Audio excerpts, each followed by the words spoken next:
Selamat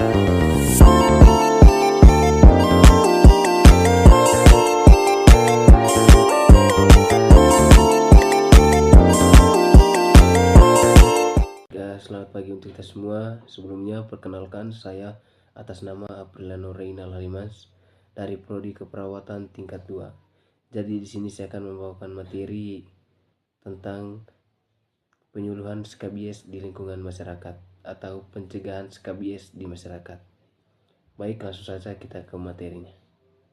Baik, di sini saya akan menjelaskan pengertian skabies. Jadi penyakit skabies merupakan penyakit kulit dengan insidensi dan juga prevalensi yang tinggi di seluruh dunia, di mana perkembangbiakan penyakit ini biasanya terjadi di daerah yang beriklim tropis dan juga subtropis. Diagnosis skabies dapat ditegakkan melalui keberadaan tungau, larva, telur atau kotoran yang dimana ditemukan melalui pemeriksaan mikroskopis. Jadi penularan atau perkembangbiakan skabies ini biasanya disebabkan oleh tungau dan juga larva.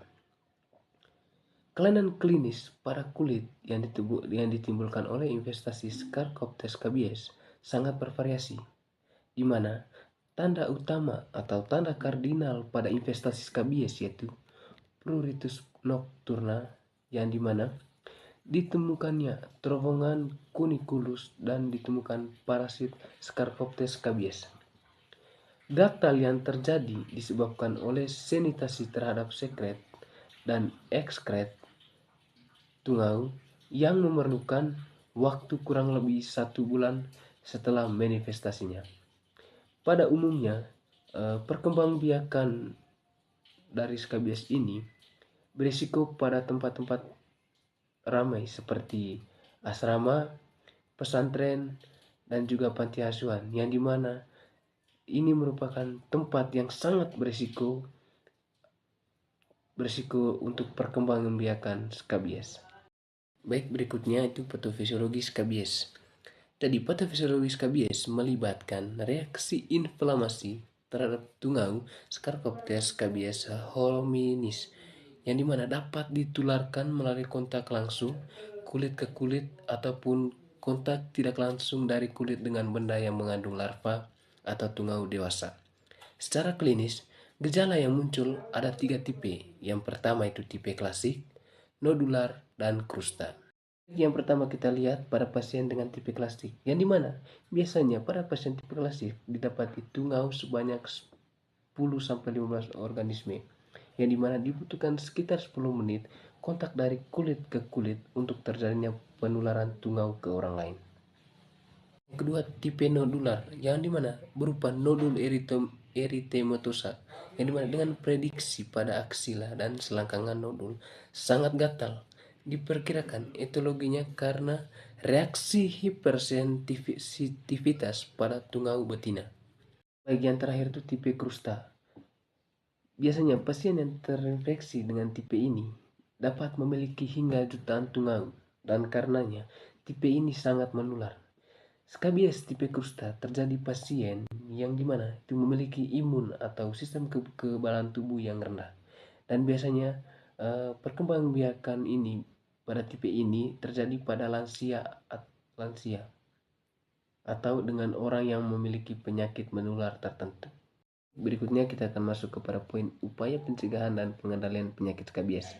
Jadi, kita sebagai masyarakat yang hidup dalam kelompok padat seperti tinggal di asrama, pesantren maupun perumahan padat penduduk, di mana kita dihimbau serta perlu sering melakukan kerja bakti membersihkan lingkungan rumah, dan juga tak lupa pula bagian dalam rumah, mulai dari tempat tidur, kasur dijemur di bawah sinar matahari, dan sering mencuci peralatan tidur.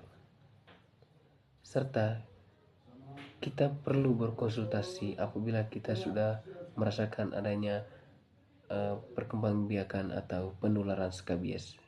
Serta tak lupa pula kita mengedukasi masyarakat untuk membiasakan diri mandi dengan sabun mandi 2 kali sehari, terutama setelah beraktivitas padat dan berkeringat. Sampaikan juga untuk tidak bertukar barang pribadi seperti pakaian dalam, handuk, bantal, dan spray. Berikutnya kita harus mengetahui juga tujuan dari pencegahan penyakit skabies adalah yang dimana untuk menghindari penularan investasi tunggal Scharcoptes scabies serta mengurangi risiko penyebaran di lingkungan serta melindungi kesehatan individu dengan menjaga kebersihan diri dan lingkungan. Jadi tujuannya adalah untuk menghindari kita dari perkembangbiakan serta penularan skabies. Baik, kita lihat yang terakhir itu adalah manfaat pencegahan penyakit skabies. Yang pertama itu peningkatan kesadaran, di mana masyarakat menjadi lebih sadar akan gejala, penyebab, dan cara penularan skabies yang membantu mereka mengenali dan mengatasi masalah lebih awal. Yang kedua, pengurangan penularan. Jadi, edukasi tentang praktik kebersihan dan penghindaran kontak dekat dapat mengurangi risiko penularan di komunitas. Yang ketiga, akses ke pengobatan. Jadi, promosi dapat memfasilitasi akses masyarakat ke pengobatan yang tepat dan layanan kesehatan yang diperlukan. Yang keempat, peningkatan kesehatan umum. Jadi, peningkatan kesehatan umum ini mengurangi kasus skabies yang dimana berkontribusi pada peningkatan kesehatan masyarakat secara keseluruhan dan mengurangi beban pada sistem kesehatan. Dan yang kelima, pencegahan stigma.